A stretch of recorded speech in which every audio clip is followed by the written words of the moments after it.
Hello बच्चों, स्वागत है आपका हमारे YouTube channel math DG classes में। आज हम क्लास 11 का करने वाले हैं चैप्टर 1 और 2।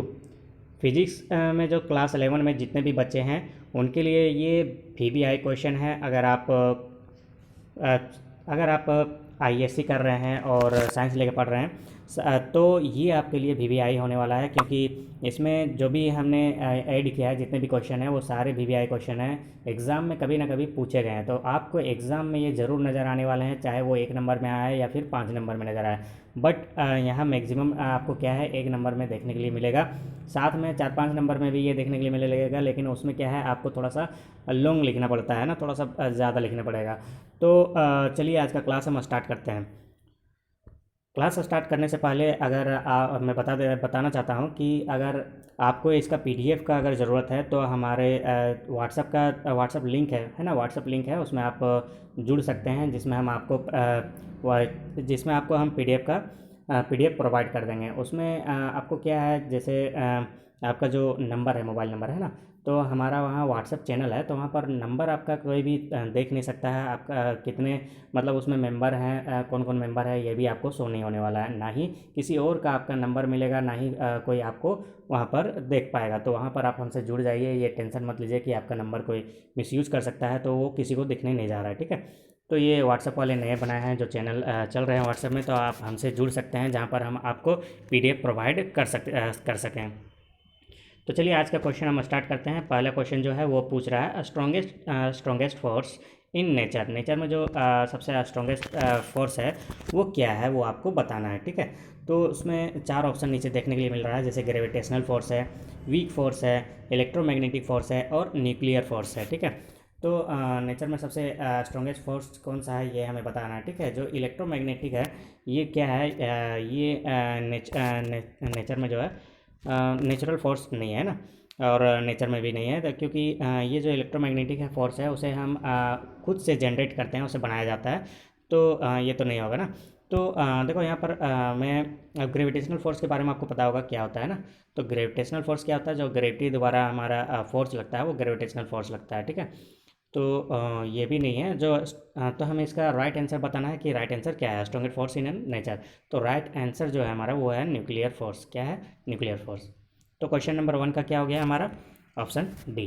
क्वेश्चन नंबर 2 देखते हैं कि क्या बोल रहा है। क्वेश्चन नंबर 2 बोल रहा है इलेक्ट्रोमैग्नेटिक फोर्स की। इलेक्ट्रोमैग्नेटिक फोर्स आखिर क्या है, तो अब हमें बताना है कि इलेक्ट्रोमैग्नेटिक फोर्स क्या है। वो क्या है, अट्रैक्टिव इन नेचर है, या फिर रिपल्सिव इन नेचर है, या attractive as well as repulsive in nature, या फिर नन ऑफ दीज, इनमें से कोई भी नहीं। तो इसमें से राइट जो आंसर है वो है आपका option number C, attractive as well as repulsive in nature, ठीक है। तो क्वेश्चन नंबर 2 का क्या हो जाएगा right answer, option number C.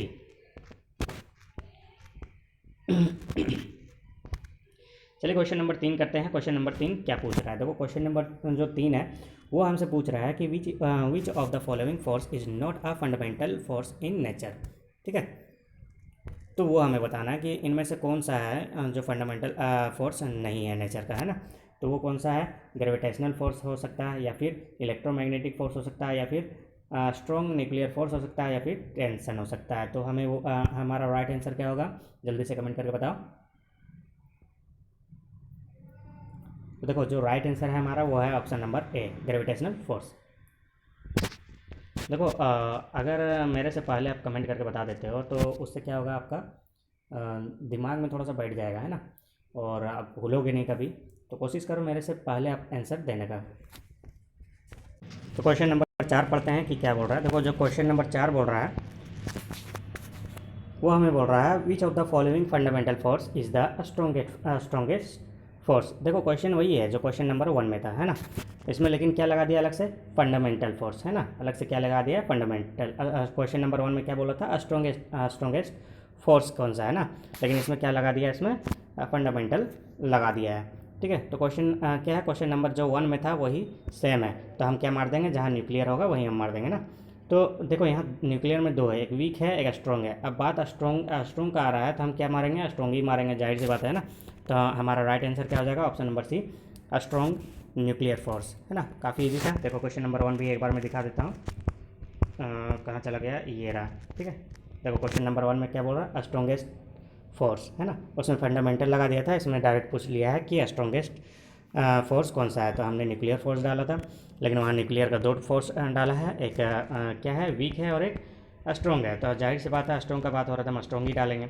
चलिए क्वेश्चन नंबर 5 देखते हैं कि क्या पूछ रहा है। क्वेश्चन नंबर जो 5 है वो बोल रहा है कि which of the following is the fundamental unit, कौन सा इसमें से फंडामेंटल यूनिट है। तो फंडामेंटल यूनिट के बारे में अगर आप पढ़े होंगे तो पता होगा कि फंडामेंटल यूनिट कौन कौन से होते हैं, ठीक है। तो चलिए एक एक करके देखते हैं। देखो इसमें लेंथ दिया हुआ है, यानी कि एल दिया हुआ है ना, क्या है, एल है, फिर फोर्स है, फिर टाइम है ना, इसमें तीन चीज़ दिया हुआ है। इसमें भी देखो लेंथ दिया है, मास दिया है, टाइम दिया है, ठीक है। और उसके नीचे देखते हैं, मास दिया है, मास दिया है, वॉल्यूम दिया है, हाइट दिया है। इसमें क्या दिया है, मास, वेलोसिटी, प्रेशर, है ना। तो कैसे हमको कैसे पता चलेगा कि इसमें से कौन सा जो है फंडामेंटल फोर्स है।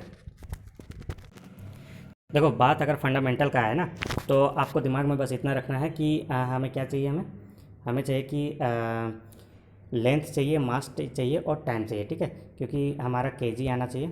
और टाइम को क्या चीज़ से नापते हैं, सेकंड से, है ना, सेकंड से नापते हैं, रेस्ट चाहिए। और लेंथ को क्या चीज़ से नापते हैं, मीटर से, तो क्या हो गया हमारा एम, ठीक है। जहाँ ये चीज़ आ जाए एम, एम, जी और एस, ठीक है, जहाँ एम जी एस आ जाए वहाँ हमारा क्या होगा, वही हो जाएगा फंडामेंटल यूनिट, ठीक है।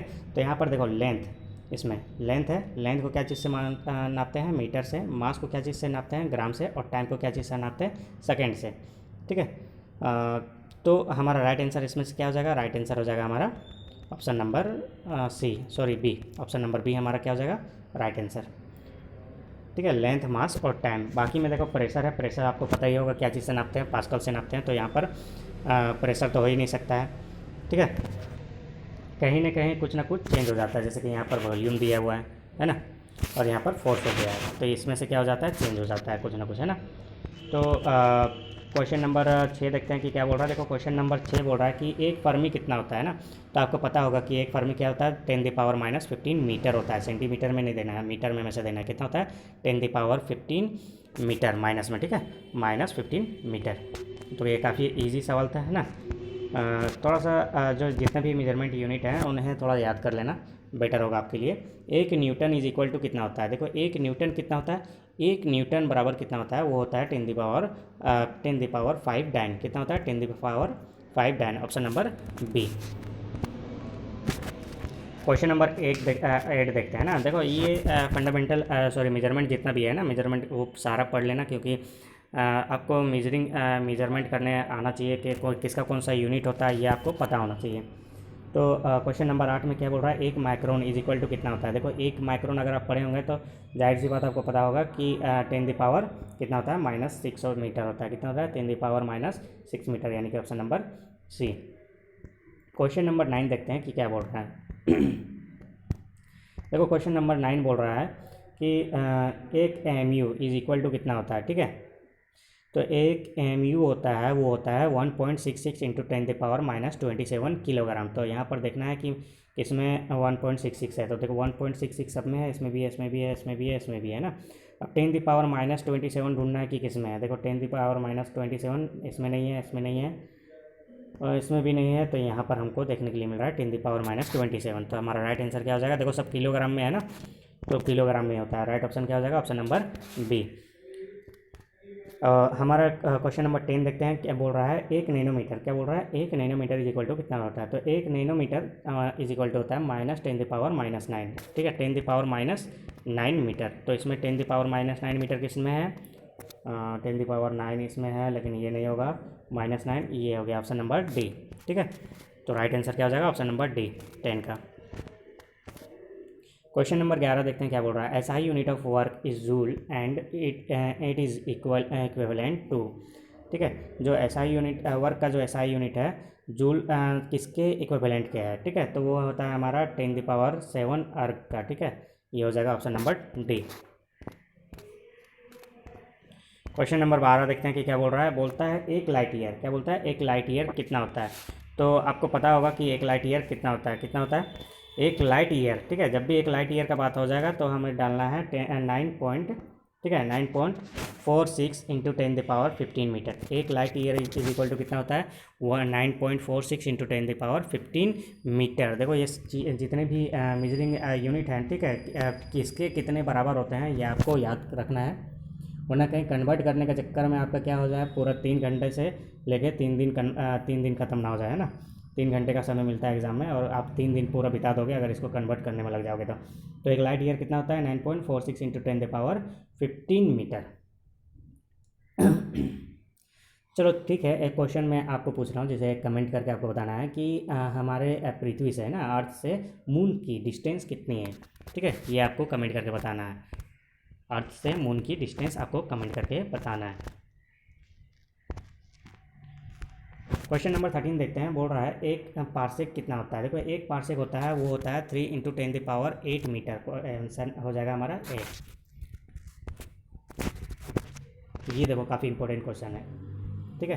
एक एंगस्ट्रॉन, ठीक है, इसमें क्या होता है, ए के ऊपर एक बिंदु डाला रहता है, ऐसे करके हम इसे डिनोट करते हैं। तो एक एंगस्ट्रॉम कितना होता है ये आपको बताना है। ये VVI है ना, दिमाग से इसको कभी निकालना नहीं है, ठीक है।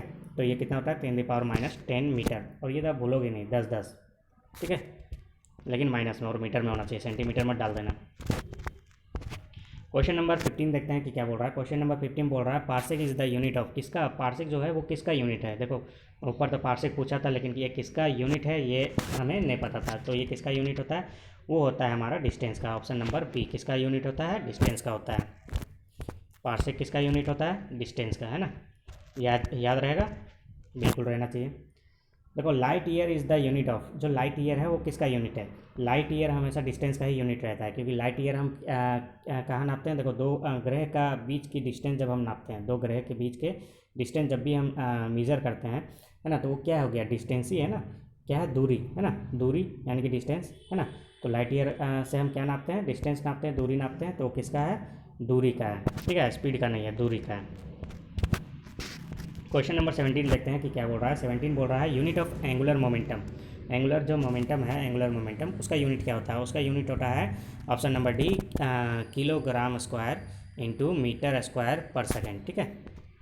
ऑप्शन नंबर हो जाएगा डी। क्वेश्चन नंबर 18 देखो। क्वेश्चन नंबर 18 में बोल रहा है SI unit of stress. Stress का एसआई यूनिट बताना है, तो वो होता है हमारा न्यूटन पर मीटर स्क्वायर, ठीक है। तो क्या होता है, न्यूटन पर मीटर स्क्वायर। लेकिन अगर हम ऊपर लेके जाएंगे तो उसको इस टाइप से माइनस में लिखते हैं। तो हो सकता है आपको ऐसे भी देखने के लिए मिल जाएगा, क्या देखने के लिए मिल जाएगा, N/m स्क्वायर। ऐसा ना कि मैंने माइनस में बताया तो आप माइनस में लिख रहे हो, तो प्लस में भी अगर नीचे रहेगा तो वो प्लस में रहेगा, ठीक है। तो ऐसे भी देखने के लिए मिल सकता है, तो ये भी ध्यान में रखना है आपको। चलिए क्वेश्चन नंबर 19 देखते हैं कि क्या बोल रहा है। क्वेश्चन नंबर 19 बोल रहा है unit of magnetic momentum. Unit of magnetic momentum is, क्या होता है, वो होता है AM स्क्वायर, ठीक है। क्या होता है, AM स्क्वायर।